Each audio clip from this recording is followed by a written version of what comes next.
And that you don't come with the base, but it's too much base.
Alright, what's up everybody? We'll get started here in just a moment.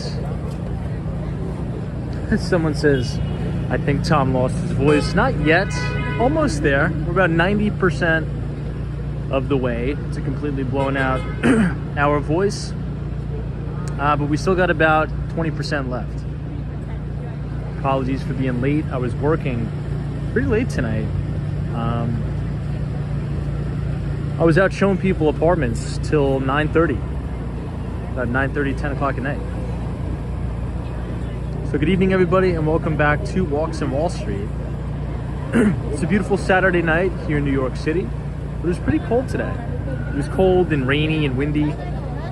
Rain finally stopped. We're on the corner of West 56th Street and 7th Avenue, and it looks like there's a pretty big of 157. You're looking at 157 West 57th Street, one of my favorite buildings in all of New York City. So let's take a quick walk around. We'll check out the city this beautiful Saturday night. Probably only be on for about maybe an hour, hour and a half. And then we'll call it a night. Hopefully all of you are doing well. Yeah, Joy, what's going on? Alan, what's up? New England Crypto. Always appreciate you being here. Yeah, you know what? I don't think I'm getting sick. I think it's the allergies. Because I was walking towards the Upper West Side of Manhattan today. I had to substitute in for one of my coworkers. I was showing an apartment right across the street from the Dakota. Beautiful listing. And I mean, my allergies, I was like sneezing the entire way from 59th Street all the way up to 72nd Street, Central Park West. I think it may just be a lot of pollen in the air, a lot of allergies. I don't think I'm sick. I think it's just the allergies. At least that's what we're hoping for. Lori CO, what's going on? Thanks for joining us. Jay Wise is greetings from South Korea. Always appreciate you joining. John, what's up, what's up? Now next week we're going to be going into some pretty interesting topics. We've been talking about a QSR company for quite some time called Cava.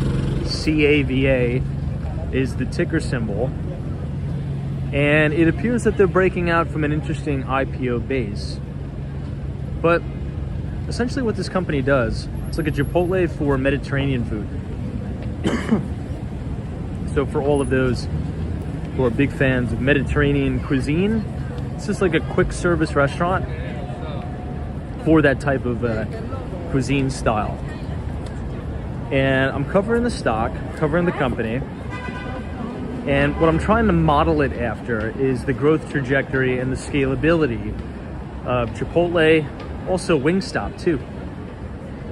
You know, these businesses can be quite lucrative from an investment standpoint. I'm not telling you to buy it, but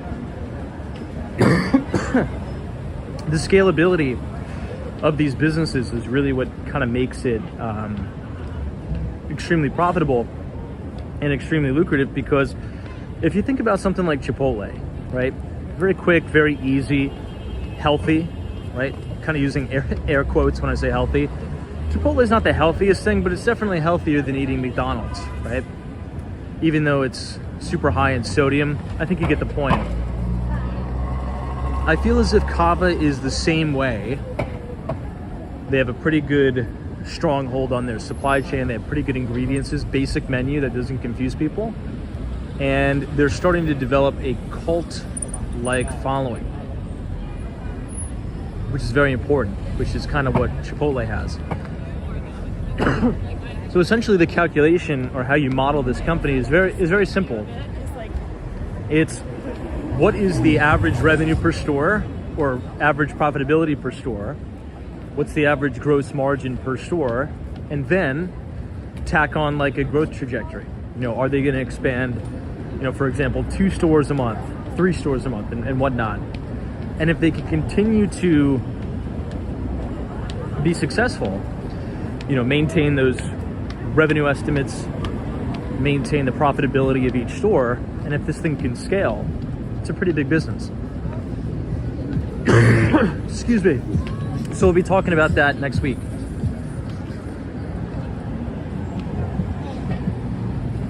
Currently on West 53rd Street and 7th. It's a pretty busy night in New York, looking all the way down into Times Square. Patrick D, what's going on? Rev Rick, this Cava is delicious. Still haven't tried it yet. Now, who here has been with, or who has been to Cava? Thumbs up, thumbs down, and would you be a repeat customer? Because I think that's also very important, right? If you look at the average Chipotle customer, they go there about 2 times a week, which is pretty significant. So you want something that is fairly priced and where you have a lot of repeat customers. So it's an interesting company. I'm watching it, not to sort of hammer on it, but just IPO'd about a year ago. And I think it does about 150 million in revenue a quarter, I think. Touted T says Cava is great. Joseph Hardaway says, what's up, y'all? So I was looking at their earnings deck, or I should say the recent 2023 fiscal year earnings deck. I don't think they're on the east coast of Florida. I think they're on the west coast of Florida. I don't think they're on the east coast. So this thing could have pretty big runway. Sharon says it's okay, but I like Chipotle better. I mean, Chipotle has been on a tear. That stock, I think it just hit a new all-time record high on Friday. And they've also announced a 50-for-1 stock split, which makes sense because I think the share price of Chipotle is well into the 3,000s now. Now, as we know, a stock split doesn't do anything to change the valuation of the company, but it just makes the shares more accessible, quote unquote, right, to more people. Oh, that's right, Patrick Cadoba is, you know, I've only been there a couple times when I had to do trainings for work out in New Jersey, but it was good. I actually liked it better than Chipotle. I think you make a good point. I don't know who owns them. They're not publicly traded, but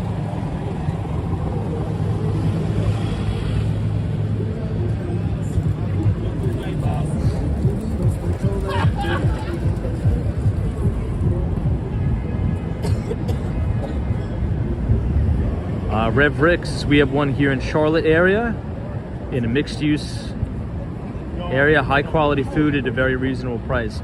That's the sweet spot. That's exactly what you want to look for. And yeah, and you know, it's interesting, and we've talked about this before, but what I try to do, and what many equity research analysts try to do, is they take a model book company, right? So I think this is, since we're talking about QSR, we'll just kind of stay on that topic. They try to take a model book company that's already achieved, I would say, like, let's just say maybe middle to peak growth, which is what Chipotle has done. Massive success. And then up and coming companies. This is the Stardust Diner here. Up and coming companies who are maybe have the same potential as that, they try to model the growth trajectory against it, if that makes sense. So you can work backwards, and it's kind of fun doing this, by the way. If you just play around in Microsoft Excel, you can go back in history and look at where Chipotle was when they were doing about $150 million in revenue a quarter. You know, how many stores did they have? What did management project in terms of store growth? And you can model it against the company you're looking at and see if they're on a similar growth trajectory. And therefore, you can kind of project valuation, and things kind of get interesting. So what I've seen is, you've seen big success in Wingstop, which I believe they are a franchisee sort of business model. The ticker symbol is WING. They've done extraordinarily well, Wingstop. And another one that I see very big promise in is Cava.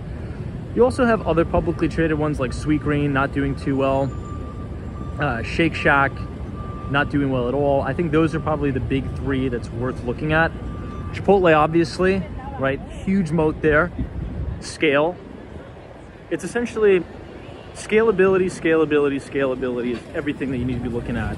So I'm initiating coverage on the stock, Cava, and it'll be interesting to see what the growth trajectory looks like for that.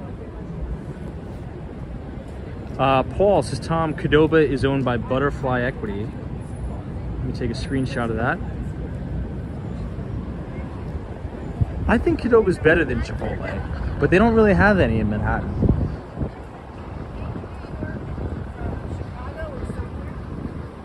Bunny Animals Panda Express. Man, for almost 11 o'clock at night, it's pretty busy in Manhattan.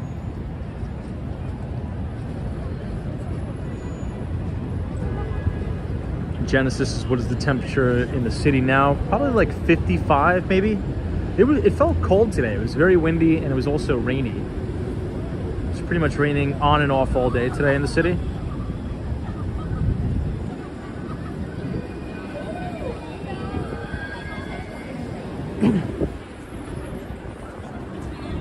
Now, another kind of QSR restaurant that's achieved massive scale, which I'm kind of just like combining this into the QSR category, even though it may not be, but Starbucks, right? Ticker symbol SBUX. I think about the massive, ridiculous shareholder value that company has created. Unbelievable. So those are really the main characteristics. So it'll be fun to watch that as we model that throughout the next coming years on the stream, and we'll check it out. I still have to go there and see what the food is like at Cava. 82 says, how long have the rickshaw pedicabs been around? I mean, I'm assuming they've been around forever. Maybe they've seen a little bit more prevalent now, which is unfortunate, but I'm not too sure. I don't know like the exact date that they came into inception, but it seems like there's a lot more of them than usual for sure. This is kind of a cool shot because you're looking all the way down towards 6th Avenue by Radio City Music Hall.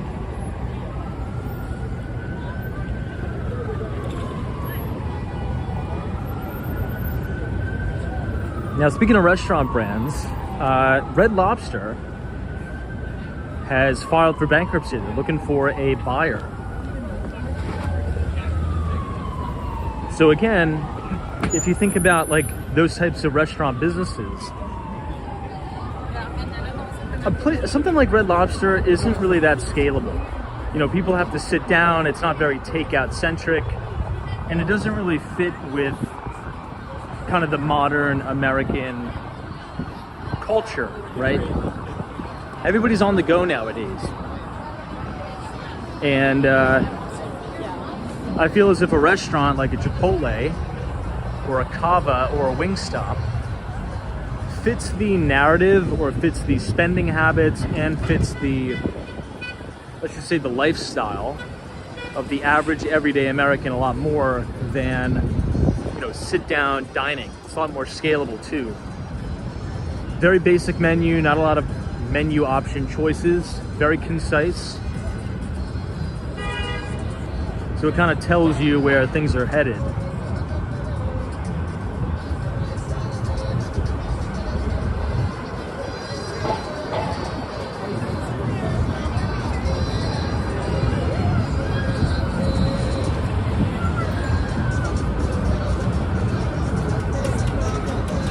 Let's head over to Radio City Music Hall. Take a look at Rockefeller Center.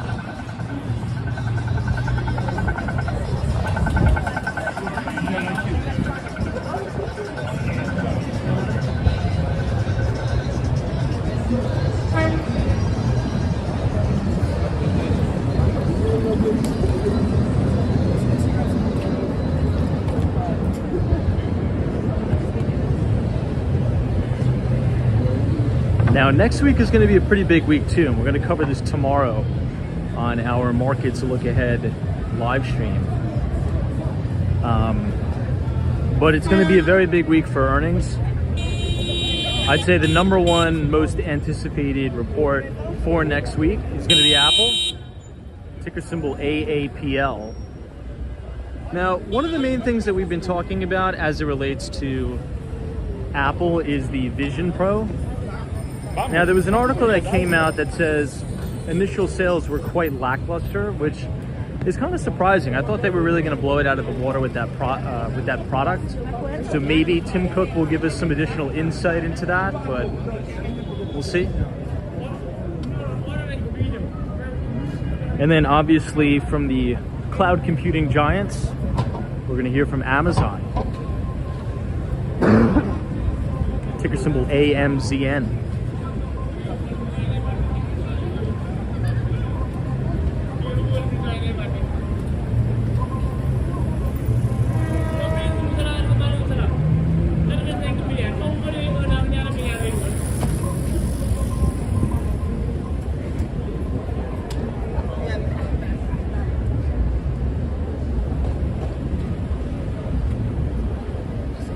Patrick D says, anyone eat those cart hot dogs? Dude, don't get me started on that. I would personally advise against. That's just me. I've actually extended my opinion a little bit more on that. To never eat at any of the food cart guys. But it's really all I'll say about that.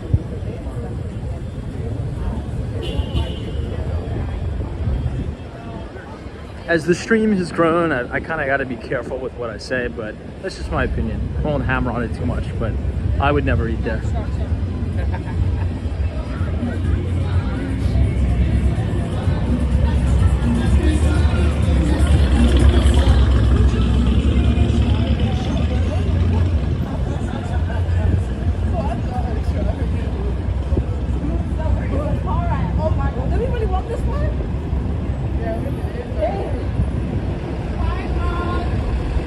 One of my favorite restaurants in Manhattan, just off to the right, Del Frisco's.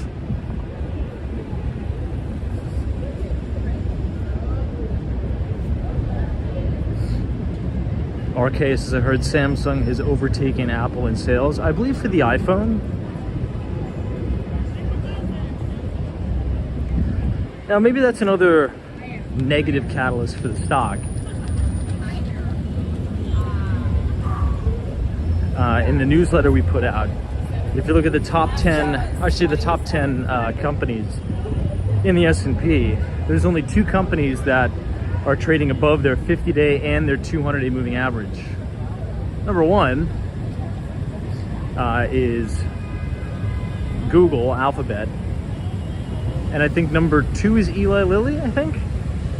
Now that may have changed because we had a great report from Microsoft, but Apple has kind of been lackluster over the last few months. I think we need a big report out of Apple. And we're going to hear from them next week.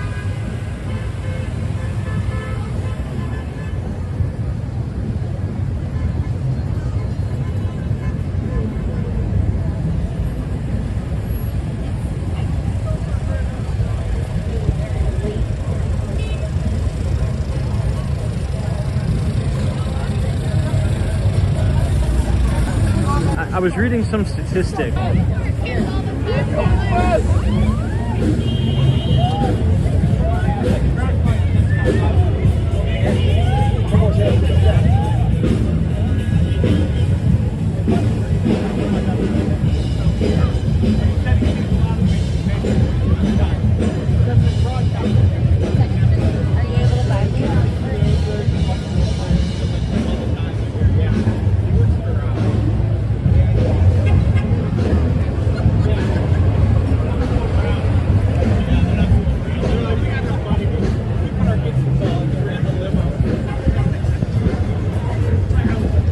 I gotta remember that. That little square right outside of Radio City Music Hall is a big buffer zone.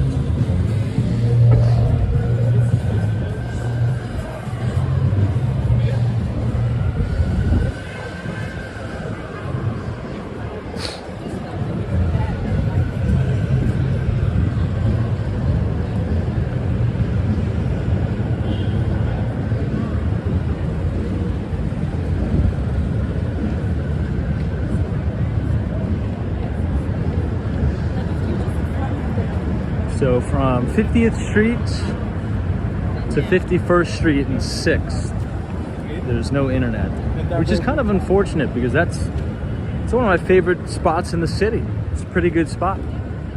Radio City Music Hall.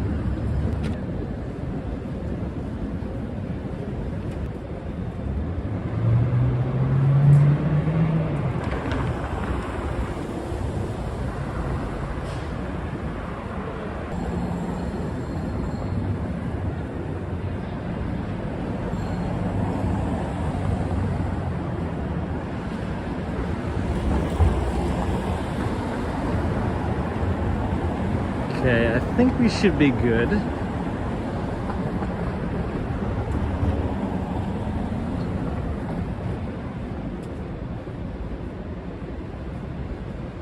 Hey, what's up, Dan?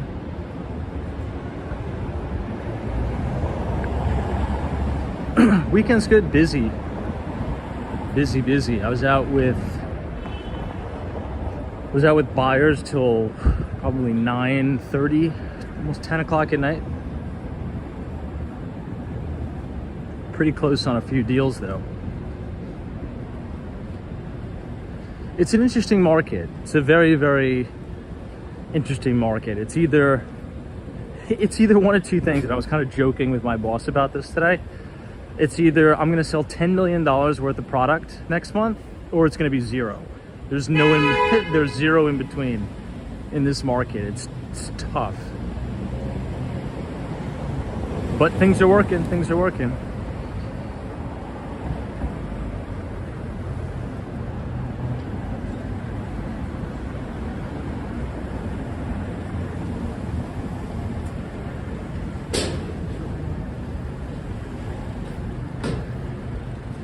All right, back on 5th Avenue.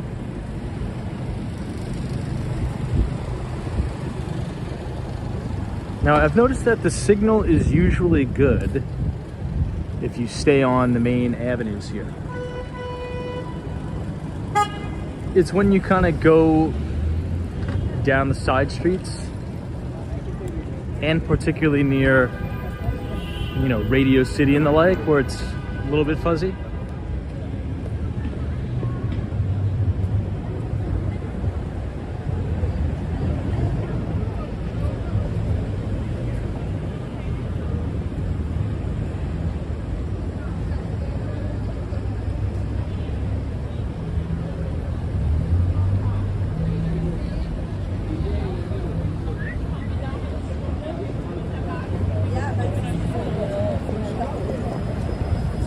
Peter, so you're rooting for your success. Saw your boss on Fox this morning.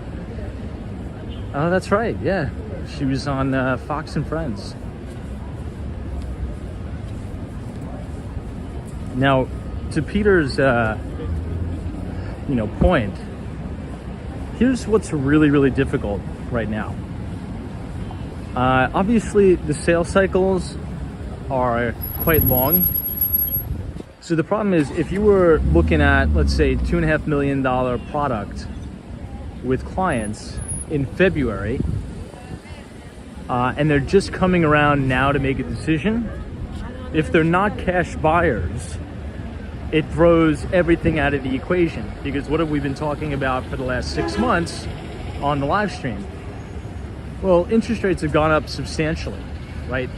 Just this Friday, the 2-year U.S. Treasury hit 5%. So the average 30-year fix right now is probably over 7, maybe like 7.5%. So even if, you work out a deal with the bank, right? A lot of times what we tell clients, there's some major banks like wealth management offices in some banks that'll say, look, if you move $1 million over, we'll give you, a discount on your mortgage. And that could be like 100 basis points or an entire percentage point. But even still, if it's 7.5%, they give it to you for 6.5%. When in February things were, 5.25%. That could potentially put the deal upside down. So you have to rework everything. So it's definitely very, very difficult. This is the Mandarin Oriental residences right here.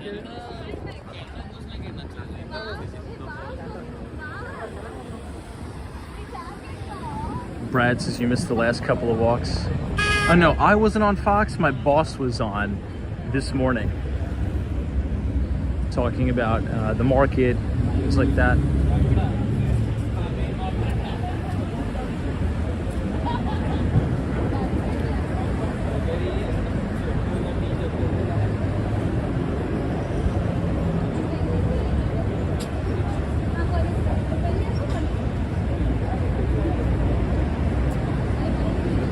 Matt says, how old are these buildings? Some of them are over 100 years old.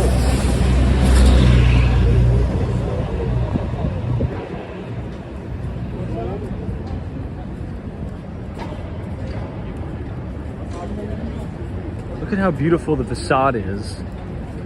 The St. Regis.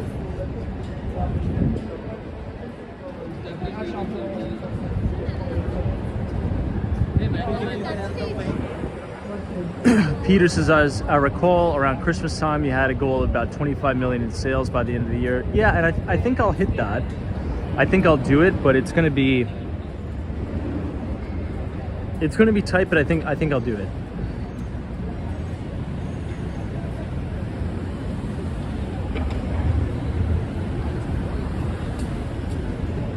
This is the Peninsula. Hey, what's up, Norm? What's going on?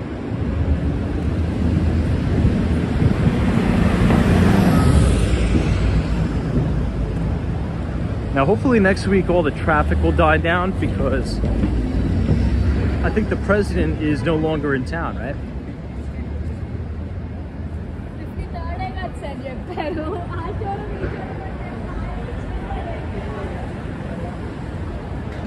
Now, was anybody able to listen to the interview with President Joe Biden and Howard Stern? Anybody was able to listen to that? Hey, WM, thank you so much for your very generous $10 donation. It says, have a coffee on me. I definitely will. And that'll help me regain my voice back. Appreciate the support. Thank you very much for being so kind. Appreciate it. WM.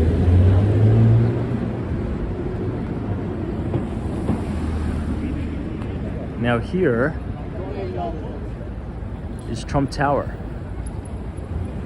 And then just off to the right, you have 432 Park.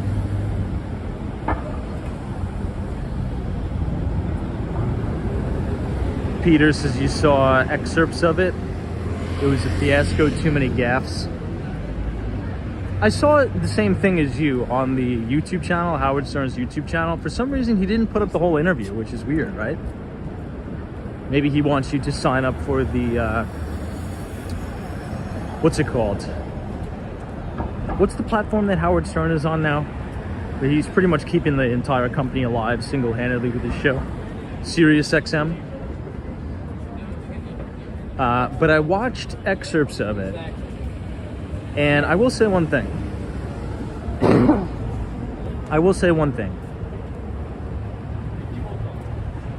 And I've kind of noticed this trait out of pretty much all presidents, right? Every single president that we've had in our history. You could argue that they all have this specific trait. And I'm not going to try to get into the politics on if you like Biden, if you don't. I don't think that matters. What I think is important is to try to, identify these very specific traits. So listening to, very, very bits and pieces of that interview, particularly about, how President Biden overcame, just these crazy tragedies in his life, which I really never even, I knew about them, but I didn't, know the whole context of the story. How his wife and a young child was killed in a car accident, to, the death of his son. Whatever you think about the politics, it does take a certain attitude, and that's why these people reach, these high levels and positions of power, is because they persevered through these crazy adversities. And you see the same thing with Trump too. It's almost like these people are ridiculously relentless. It's kind of like, how do you even do that? And we've had these conversations a lot of the times on the stream, like, if Trump is, worth, $2-3 billion, why would he even want to be president? If I had $2 or $3 billion, I'd be chilling in my penthouse up here, overlooking Central Park, probably reading the paper and enjoying life. But if you kind of dig deeper into the question, it's like, oh yeah, well then that's why I don't have those things, right? That's why I don't have the big penthouse overlooking Central Park, because you have to be wired in a completely different way. So these individuals are 80 plus years old and they're still going at it, which is wild. Yes, it's true that, Biden is in cognitive decline, but you can't deny, the adversities that have been thrown at the guy, and he just keeps going. It's crazy. It's almost like, and same thing with Trump. If you had all the resources, all the fame that Trump had before he ran for president, why on earth would you want to go run for president and pretty much destroy your life? You're on the top of the world in the real estate market in New York, right? You had a hit TV show. You're worth billions of dollars. You don't need this politics junk. But that's how these people are wired. These people are wired to compete. I feel like they value the competition and winning more than the monetary value. I think monetary value is the byproduct of their activity, quite obviously, right? Obviously easier said than done, but it's a very interesting trait from all of them, to be able to go 80 years through constant belittlement. It's kind of wild. So I just kind of wanted to bring that up. So if anybody is, going through a tough spell, just push through, get through it. Stealth FX, thank you so much for your very generous donations. Just have a hot dog on me. Thank you so much, Stealth FX. I appreciate you very, very much. Tom M says disagree because he loves the USA. No, I don't disagree with you on that. I think the point I'm trying to make, it doesn't matter. I love the USA too. I love the USA so much that I get emails, from people saying, I'm a nationalist and I'm too crazy because I love this country, because I say US is so great. The point I'm trying to make is I'm a very patriotic person. I love the United States. There's no way in hell I'm running for public office. No way. Because it would literally destroy your life. But people like Trump and, all these presidents, it feels like they have socially accepted the fact that 50% or more of the country will automatically just despise you, but they just don't care. And I think that's a very interesting trait. Maybe you could even, argue that it's borderline sociopathic a little bit, but I think there's a lot of just basic business lessons to be learned here. And it's that if you want to reach those top positions of power, maybe it's the president, Maybe it's the CEO of a major company.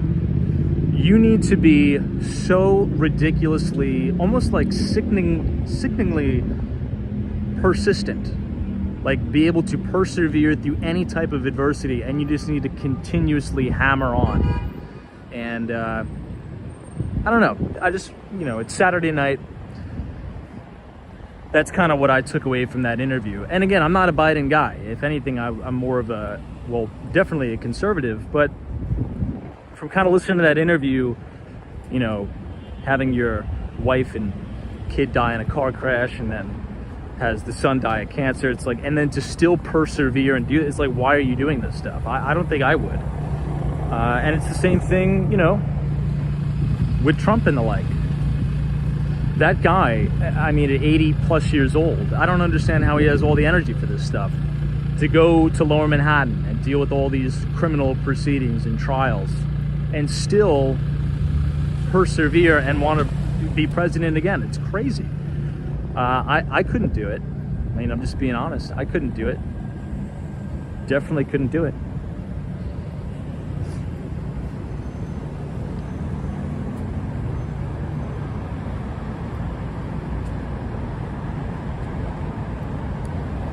Someone says Stern is filth.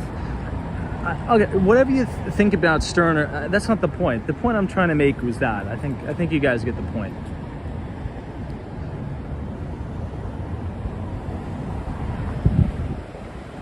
Check out this beautiful view, 432 Park Avenue.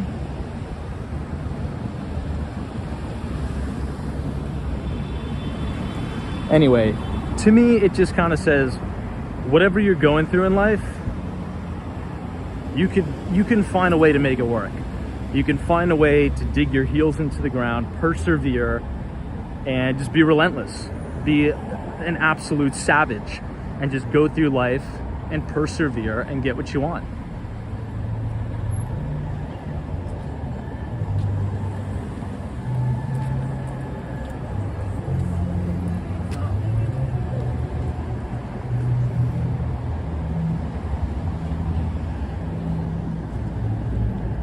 Guys, look at how beautiful Central Park looks tonight.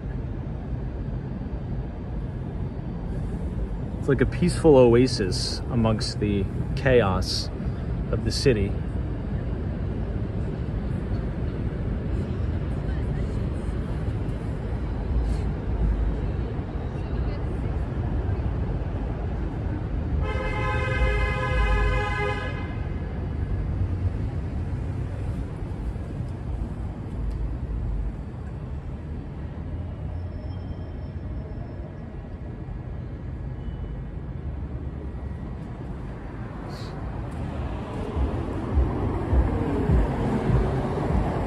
Yeah, I'm skimming through some of the comments. Yeah, and so that's another good point, right? So we could differ on the opinion if the guy's in cognitive decline or not. The point is, he's over 80 years old and the guy's still pursuing, relentlessly wants to be president. I wouldn't do that at 80, would you? No, I'd be in Palm Beach right now playing golf. Just being honest, that's what I would be doing. If we're just being honest, if I was 80 years old right now, right? And I had multi-millions, if not billions of dollars, I wouldn't even be thinking about who's the president. I'd be in Palm Beach playing golf every day. That's just me. But again, that's the reason why many people will not have the ability when they're 80 to be playing golf all day in Palm Beach. It's because the people generally who are able to obtain that stuff have those characteristics that are just like, they're relentless. They're crazy relentless in the pursuit of what they want. And they continue to do it forever through the duration of their life. It's extraordinary to see.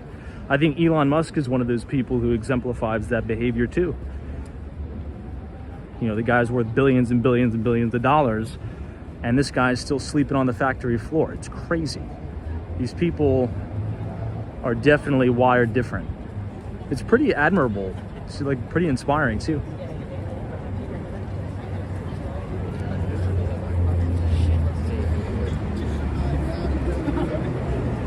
All right, everybody.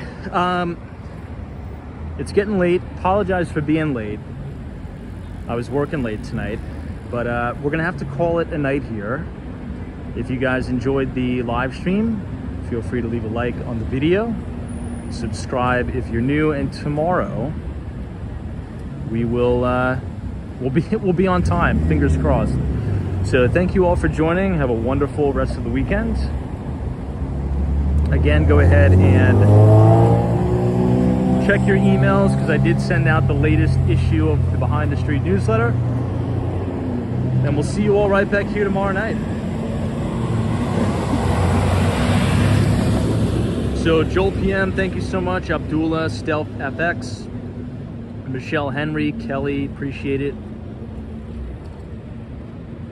Fahim, Brad's Brain, Mia, thank you so much. Anthony, Tom M, Esmeralda, Deborah.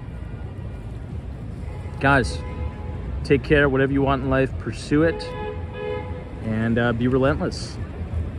I'm gonna relentlessly pursue a hot cup of tea. Hopefully my voice gets better. All right, guys, take care.